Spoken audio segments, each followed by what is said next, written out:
Paba. Alhamdulillah, it is.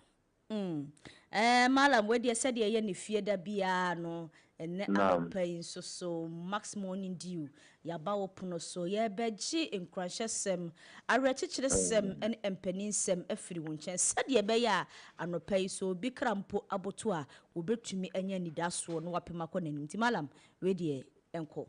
Alhamdulillah, الذي أحيانا بعد ما أماتنا وإليه النشور. والحمد لله الذي بنعمته تتم الصالحات. أشهد أن لا إله إلا الله وحده لا شريك له وأشهد أن محمد عبد الله ورسول الله. وبعد السلام عليكم ورحمة الله وبركاته. يا دوتون فوانيا كوباس أدياتي يسيرنو سي papa e womuno omma yes enyina yesanka bonisufu onyi wo yakwan sumaye anopa de ne ewa ebe kan se okomsheni Muhammad sallallahu alaihi wasallam o adifasinu companions eno katiro mse obi ambo no humodin no omboa ne ayasisinu eni ya osisini pa ena companions no omubisa no se ne ayasisinu ne se ya yuani sika anaya ya jeni sika ebebuwa no onibi na ne awaji obi sika ono ebe kwan be nso na ebe fa aboa no ana oksi semu de no tinasi na semu kanya mesem na mu kire no ne ye papa on obejai ojai a mo aboa no so ojai a mo boa no so ojai a na brabo no aye se ama obia so anopai ne ni se yenyina yensuro nyam yemboa ye ho na yemboa ne onni bi se ne be a yenyina e beda ne papa se yenyina e dan ni papa abrabo no be yi amai ko nu su be ko na sunji aba se anopai kakra yawa ebe kanu yene mboa e nyame ya juma nyame mboa mu ami Malam Samed Abdul Yadasi bebre papa anopai ene wu nkran hyesem a wode amaye ala enhyira wo onye wo kese pa amen musunya ne shiram Allah shiram amen ayo Malam Samed ena ye ne no etwetwe nkomo wa homa no so a wode nanu di sem efa nkran hyesem ene eye anikasem ebre anopai wo kire se de etie bia no bomodia na pimko wanim na ala ebema no ayeye Malam Samed erade enhyira papa anopai de aye ka ene se wabat na se na erade ebedum wo edane se bo ama bodane se den a ene akwakoye Friday erade ema wo nko ne nsapan kra da bibiara da ye twa ye ho aba ye ba ye newspaper headlines no de opese wote ne opese wo hunu o my Ghana mu ne etwa ye ho ahia ene aman ye twa ye ho ahia ho nsem nyina so no Irene de Kwao Mrs. Kumi any beautiful green ye de bebro sesia enko baabia.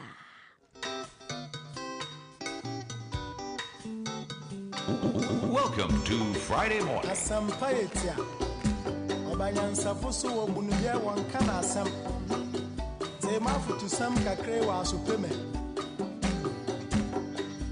Yo kofi o man ya woman o man ya mama na Yeni baby ako wacha ta ya wareni Wonsom wanyini pa asade pa wo fe oye ya mo yembera ye ebe ya ifuyana amaya umano amaya mamana ade waya no ra ya mi chata ya mana renya wonso wanyini pa so ya wana be ya mo yembera ye ebe ya ifuyana Max FM 89.7.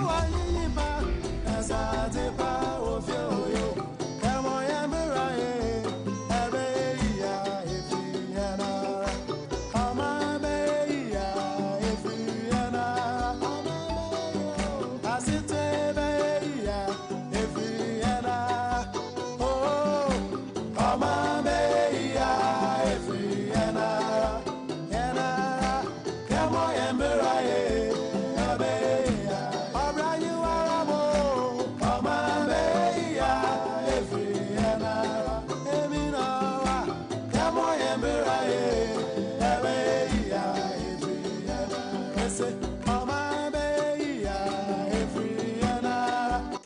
Abusua Irene the Quao, are you ready, Mrs. Kumi? Green men so my ready. I ye news headlines no, bro, any to jebre, not see the air coso, any dear ba, maimu, any or mine kaya, a tray of wishing. Mrs. Kumi, Aquaba. Yenya, Bibia Mrs. Boko. Apia. What?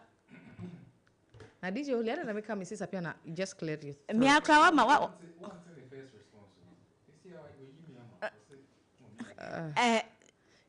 Aquaba. Yenya, Mrs. Apia. Hey. Ye, we see many so.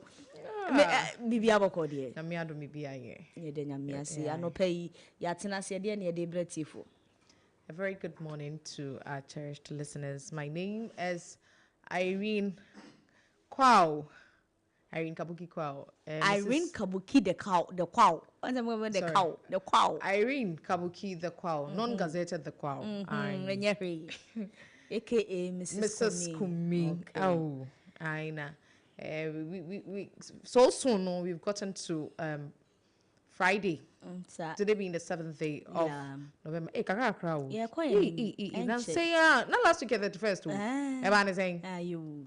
na just say you could. I mean, and if you're here, yeah, you be in Chanaba. And I mean, tell us funny sir. Bendy.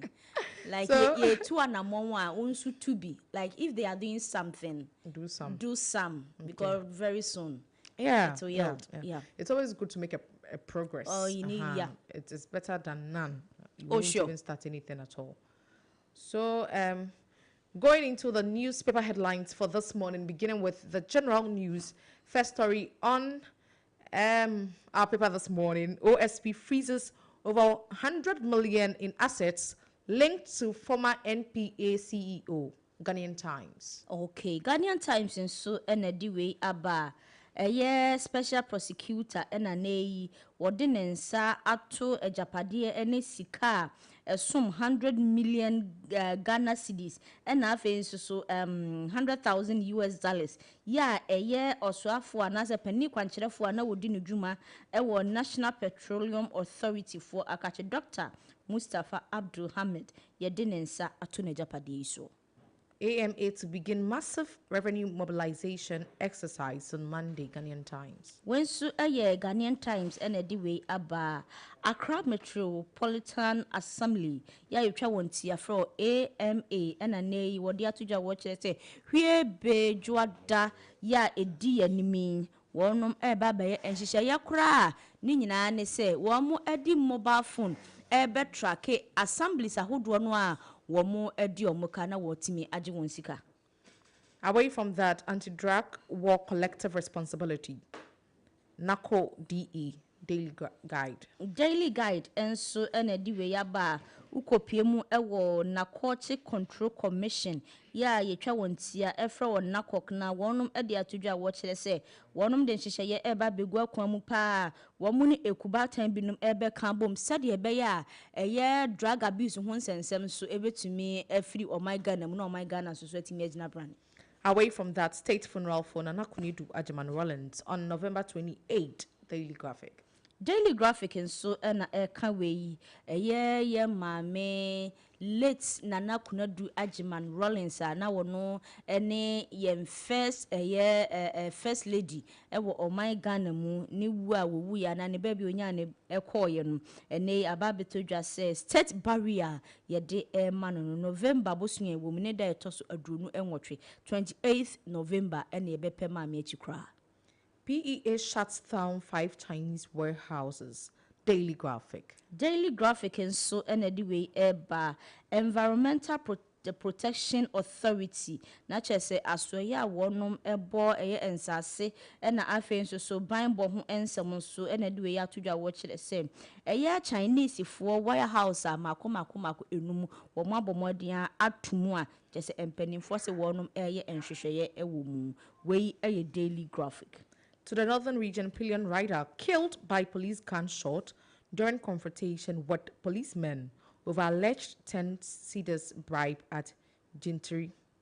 Daily Graphic. Daily Graphic nso kawe ukopie mu ewo atifido atoye apoye mantamu a bia ye frɛ no mampurusi na ensemwe esi ni nyina ne se oposini bi ene memfa ne se okada rider bi anase owura bi a wono no etwi okada abɔani ama ekowi akire no menteme ho ase eba mu a atututu ekomu a posini etuo etime ka owura ye wanya emfie no adunu baako asese a wato anananom ewo ensie de ni nyina ene se sika posini ne pese woje 10 Ghana ekoba ne se driver rider ne won fa ma no eni ntime de menteme ho ase ba ya atututu ekoba mu asese a no owura na to anananom ensie do.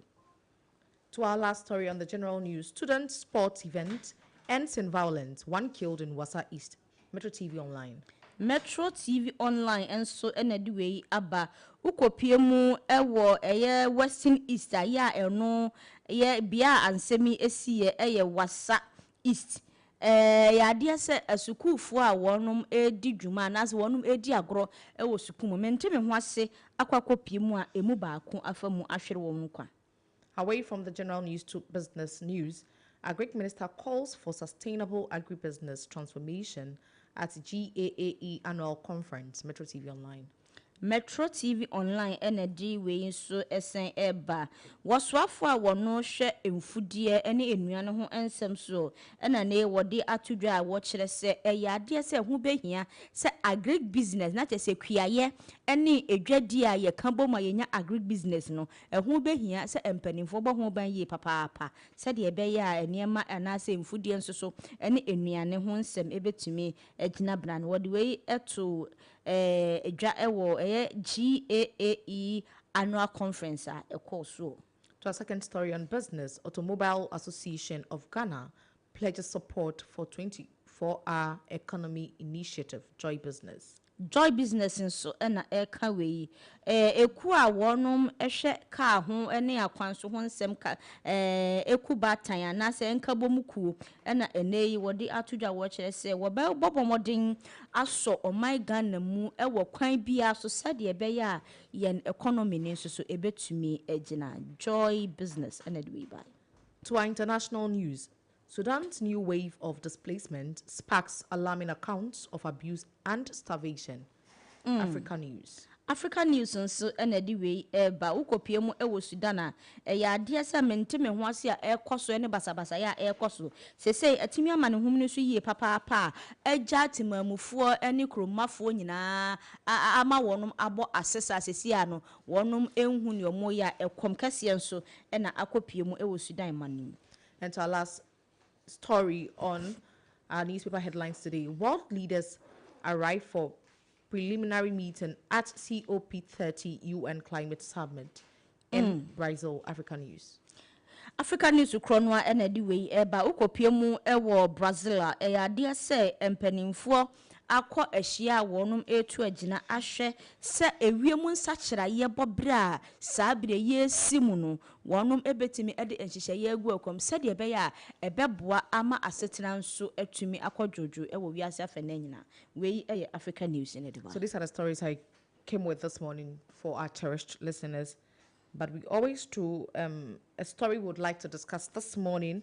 From my end, I think we have two major stories that are quite striking for me. One is that of the student who lost his life in the sporting activity, and that of the rider with the police officer. Student na minim say I believe it's secondary school. Where is secondary school? No, it's not. JHS. JHS. Yeah.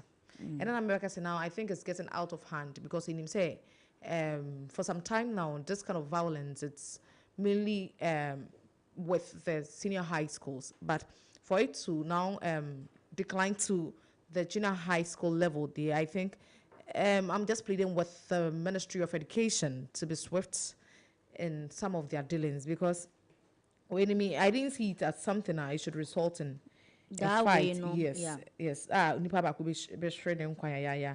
Now it was a football match among Subri Methodist JHS in Sadriso. I don't know if the pronunciation is right. In Sadriso. Yes, DAJHS. when a heated argument between rival supporters started. Now, it started, and now it was exchange of words. Now, wait too many young ones. What's sometimes so bit me to do whatever I can. Na the bill, ban is saying now, and talking in our buy. Once it was two schools now they are having the sports activities yeah. Into way support it also A team B. Yes, but you see sometimes say if you recall back in school like now my fans now woman sometimes supporters in a year na to trace and verbal yes yeah. They would also started the verbal exchange among themselves and then it's escalated into people having to lose their lives. And as I speak now, backwards trending, about 2 people are in critical condition at the hospital. As I say, and according to Amu Krano, I say they know that this is something that happens. Verbal exchange, there's sometimes in sport. When they were saying the thing, they didn't know that it will end this way. And as students, they were shocked because they say, so nipa na student na wo no ono ne ye supporter and I say supporter ono ne supporter supporter and I was friend sano. I think the name is Isaac Kumi, if that's right. Yes. Did they bring his age? No, the age has been withheld. Okay, so the age is not here now. The Americans say, see, yeah, fine, your matter. Because I remember my days on the morning show, we had schools too, senior high schools especially. I'm going to say they are very violent when it comes to incidents like this. Now they be a Minister of Education. They say they should come out with some kind of directives. And I don't know why after students school they have knives and gadgets all over them. So was his intention going? Okay, with that I can. What at all?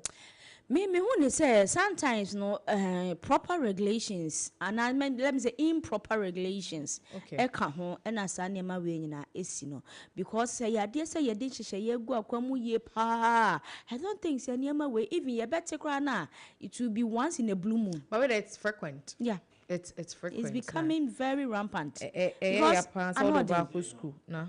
Was friend inquire all kinds of share no say share ben na opese GS and fengwa kwam. But GS ni say education sector ni nyina omu nyina nka omu timpam ho. Say ani do omu na ya ahwefo ni ade. And share ni de hodada. Be 2 weeks ago. And omu nhye mu kina because it's very appalling. So na ye din komadi afa enkwada ye omu ko school a ye yi omu ti ho. That should tell you say running share ni de gu akwamu da. Enya no ne ni asem no. Ye yitire ye nyite enya no ni asem. Na me kire say. Asem na kasa ho no you have to tackle it. Egumu dada, egu akwamu dada. Enya omu nhye mu kina. Ba se nkola na aba no. Say school a ye koya hye mra wo ho mamu nhye kaki, mamu nhye nika, mamu nyi mutise, mamu yi boy. But say nkola. Students have from one na wo ma me wo ni oba. And let me say teacher. One is student, why na no holding? No, teacher and student. Why na no holding? Teacher. Obe play stubborn, but the fact is who on him say class teacher ni ba obe suru. Obe panic. So what you say? Omo jai freedom no do. It's not about freedom. Okay. Been proud as a teacher for na bombarding. Any eswa. A teacher for na bombarding. And I think I've gotten an update to the story. Ebi mu bo mo homodi but ebi mu nso so de kra but there should be a proper regulations. Out him say yes. I then you be yire wo kete. Because to that extent say those days a school for do say na be hu say been proud as wo mo na ma bonti a wo hye uniform. And no so. And no so. And yes. Say nkoda na eba no masumo odene nti o masuma de yan susu teacher for nso yan so yan ma ye discipline nya den.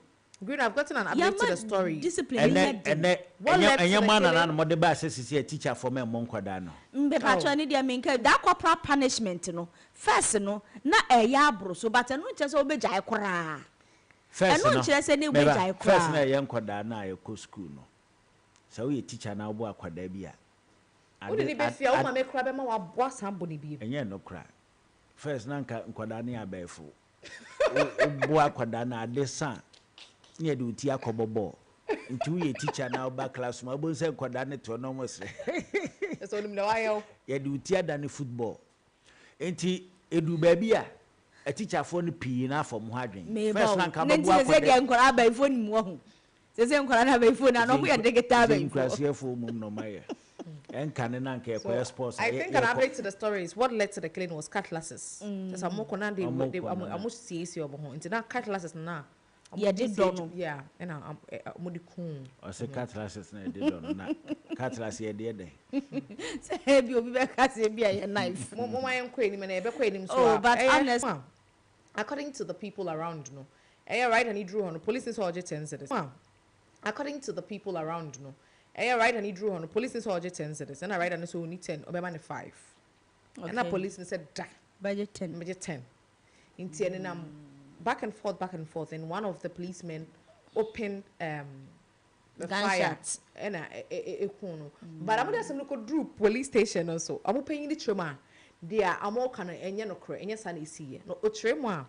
eye oba rider no ebeto ne nkrofo no mo ho no na ne nyoma ni nyina enye pepepe until we're trying to make him aware and I said they want to draw his attention say massa katashe na person famba no enye ejuma say ni enkoye internet nkrofo no ma chero no na ya say all the nkrofo no back and forth until enye say police ni share da but I see he held the weapon according to police for opinion our corona so no I say right and he held the weapon of the military of the policeman and ya tutuo na nti o chere mu ande ye kan say bribe na police ni je no 10 cedis bribe na police ni person nje na enye no kre on to chema that's not na say ma mo yetemamu fo no say money police fo ni asama munyai takashi na me na masa sankrofo no so mu so mu no mu du koru am office wa enkomo mu no mu du koru am office wa enkomo e beba no be different from the see no cry and na make us on pass for front and enya ba ni say omo de na yagitu mu enyo omo de na ya publish o de no kwotwere na publish now I mean you see so how they are saying say papa ni say manifest police said that budget 10 cedis no me like I always say and I'll still say it everywhere I stand who police ni say uchi driving ni bia na any rider and you feel that all per the rules and regulations governing mujuma no you feel say on panel ni documents be enye right and I say a shine no kra no be okay with the shine. I don't think taking money is the right option. Because they be make us say kumi. Oh my. Nipa nkwa na ye dey kasa no. Who just had no who China the nipa na ekọ. Na bibi kotu nipa na. Bibi kotu nipa na. So sometimes I think it's high time that on nipa na phone now you feel say the person is stronger. Let the person go. And your friend or maybe a nipa team. Or maybe a nipa team. Even say police in the cracker say wafum. Enti di machi na me fa nko ye headquarters ana say me fa nko. No so cry different matter altogether. Driver ni na mu kwati me ka say ye hwe na ye dey. Ye kan wa hayi. The thing is ye hwe na ye kan wa hayi no. Once o mo ye bi we dey we say nipa bi mu fa me say manu and driver for no aposi for no binom ayama ahu say okas or the new kwa bia meaning so peska nti bo say yanka no ha ya no no ankasa aka me down enti ni say dey no watwa boa ma no watwa sa na aposi for bi nke me ne mo ya adwene say nye papa but here's the case driver ni na mu no say police ni nika ni na mu no say police ni nika say machew yenko office yenko headquarters driver ni na timi ka so we di aban we di wadaroma na aban we di wadaroma na waso ne pet mo aban a wo be pene so no it's not nice enti enye nice so ka kire driver for ne say na make sure say driver no nim say wa ono ne di no wanya kwakodim ni de obeye bibia say de be ya wo be free no so you have to prove your professionalism what you say you have to wo shaka de no me pese me body up to you say wa and told me that's why dey twaso and told me men on men no kumi like on a more serious first time no born in him no accidents o see ntowa ta adenchi onu kumi na adenchi see I see on the lighter side but on the more serious note So on the watch on the panel, we feel say, nipa na dia whining ya. Yeah, like the case that we have drivers traveling long distances, Sunyani, Takrady, Kumasi, and all those people. Now, what you know? Maybe ni BBN right with. Now we didn't quite know baby could they obi cry driving license no cry we need or the best I have experience myself. Me for a car from here from La Paz going to Shaima. Enti the windscreen in your me ba. Na insuo to. Enti ye eba ne say na say police ni no. Ekche car na onye den. Let the take Mrana say you did no. Me ba. Yes, I to serve as a deterrent to that. No be the only passengers ni si. On pick up for man. Obetimi ayi passengers. Enra. This week ye ni SK men we kitchen command no kan. No okase sa ne ma ni nyina no nka ye mfa nyadma because sa regulation no when enhye da nko yi na driver for no susu nim sa hyehye ye no tiase. Omo anko sa line ni bi. So ye nkwanchen ya na bebre mu a e de anya sa experience no. Enti sa nkyerɛkyerɛ we nyina no. Nipa ne nye dai enim wati ase. Enti se posini sabio ayade so odi fompo na no wahada popo nani na afei oye aban ne me pa cho aban ne me pa. Mo ne me be ya adwen se ye woni ema bi wo ha ne ema bone enkoyi but ye ye ho hwe a enye ye nti se ye ne mu ye ningu so ye hu bibie be yi nti mo ne me nya adwen. Kumi tell me ka say see wait this is a shame okra ni pankwa. It's so when you be a shame why you feel say it's wrong. And what's one of us are saying nam kwine so. Now what Jessica no way China. Then so because the pankwa already are gone. Look at the number of accidents we've counted on us on our way. Said you could make no so body be more driver fool. Oh yeah, cause so money and I'm here and they make office and I did 200 Ghana and I'm so they me mechanic police no money will end up in money. Police ni ready crash so be car.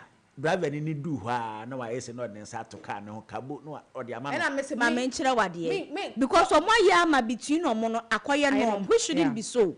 What you say? And na so case omo de no officer enko ba bia ji say bi o office na driver ni I know my right. Dampare.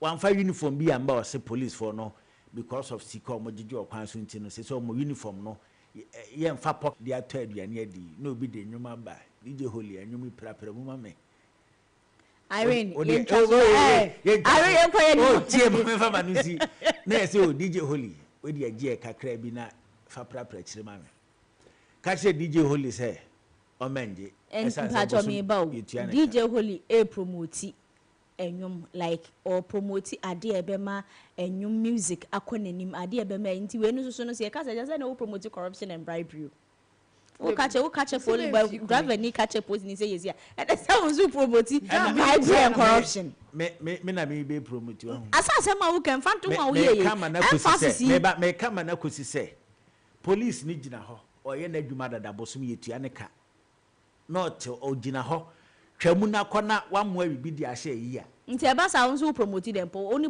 police no promote dem me say bribery and corruption yen kasa nche driver for no unim say na ye kan sometimes crash up o ye driver ni na police e gina wa ye kirem crash driver ni e won say wo kra na e wo say wunsi nko yeah ba e de na ye hu driver for ni mom na si e share police for na o ka na me kira we say obi wo hon ma wan kwasa driving school nti wan fasa tete enim nti oni ajase enye se wan ko driving school this case no yen kasa nche driver for na ye police for no nti o di kan akohia papa police na wa nti ade na mo police for so me ba na wa sorting it out and sana papa na cry to one because the entire year count focus here na na almost so sort it out money who say enye dia wu ye ne enye enti minje follow the right procedure police ni no emma driver ni no government this can yes enti say bibi ni a if the person oh yes asa wo check wo beta guru my enko ni why I want say adufudi say ya na de mo bre no adufudi ade say ya na de mo bre no Irene bibia no ho biemu a we de yenye na yen wrap up Irene the cow kumikasa beautiful green o na moti say ye the news headlines no ebremu no ne edi ahim ne ekoba oh my god na mu ene amanya atwa ye ho ahia nyina na ne yakunkyire bi edi agu enkrata so ene mobile phone so a ye di ne nyina aba abesom ne ye atwa ye ho aba ye ba de aka bia ye de beto amoso monko ba bia ye basisi a